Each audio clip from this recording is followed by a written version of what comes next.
আমার কাছে আসলে কোনো প্রেফারেন্স নেই, আমি সব ধরনের ছবিতে কাজ করতে পছন্দ করব। আমার মনে হচ্ছে যে যেহেতু আস্তে আস্তে একটা হ্যাবিট গড়ে উঠছে, ঈদে মানুষ সিনেমা দেখছে, সামনে হয়তো বছর অন্যান্য সময়েও এটা একটা হ্যাবিট হয়ে যাবে মানুষের মধ্যে এবং সারা বছর জুড়ে আমরা ভালো সিনেমা দেখব। আমার মনে হয় যে একটা ইন্ডাস্ট্রিতে সব ধরনের সিনেমাই হওয়া উচিত, সেটা কমার্শিয়াল হতে পারে, পারিবারিক, আর্ট, এবং যার যেটা পছন্দ অডিয়েন্স সেই অনুযায়ী সিনেমা দেখবে। আর আসলে এটা অডিয়েন্সই ডিফাইন করে, যাদের যেই সিনেমার যখন ডিমান্ড সেটাই অডিয়েন্স বেশি দেখে, সেটাই বেশি বানানো হয়।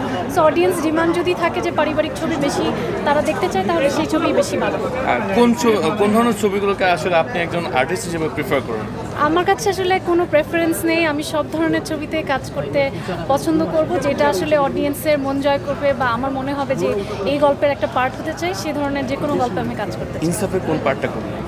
ইনসাফে আমার জন্য তো খুবই ডিফারেন্ট ছিল ক্যারেক্টারটা এবং পুরো জার্নিটা। এই ধরনের পুলিশ অফিসার বা এই ধরনের অ্যাকশন, রোম্যান্স সব কিছু মিলে সাসপেন্স, পুরো গল্পটাই আমার কাছে খুব ভালো লেগেছিল। তো সেই কারণে এই গল্পের পার্ট হয় এবং আমি সো হ্যাপি। এখন পর্যন্ত যেসব জায়গায় গিয়েছি, অডিয়েন্স রিয়াকশন দিচ্ছি, সব খুবই পজিটিভ। সো আলহামদুলিল্লাহ। কি মনে হচ্ছে রেভিনিউ কেমন আসবে? আর রেভিনিউ তো আসলে আমি জানি না, এটা প্রযোজকরা জানেন, বাট আশা করছি যে আস্তে আস্তে যেমন গতকালকের তুলনায় আজকে কালেকশন বেড়েছে, কালকেরও আমাদের বুকিংস আরও বেড়েছে আমি শুনেছি।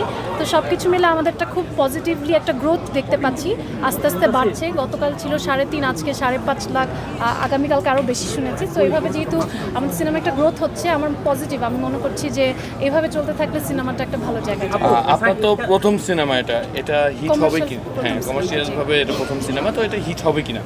এটা তো ডিপেন্ড করে যে আজকে যেমন আমাদের 3টা শো বোধহয় হাউসফুল যাচ্ছে, এই যে একটু পর বসুন্ধরা শোতেও যাব, তারপর সীমান্ত সম্ভারের একটা শো হাউসফুল যাচ্ছে।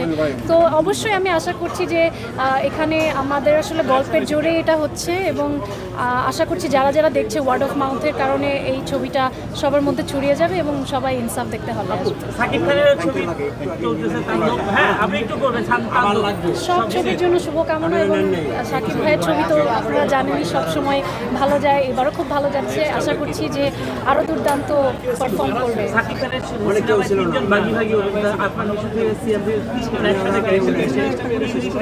না, it's a very positive thing. আমি মনে করছি যে এরকম কোলাবোরেটিভ কাজ আমাদের ইন্ডাস্ট্রিতে আরও হওয়া উচিত। Thank you.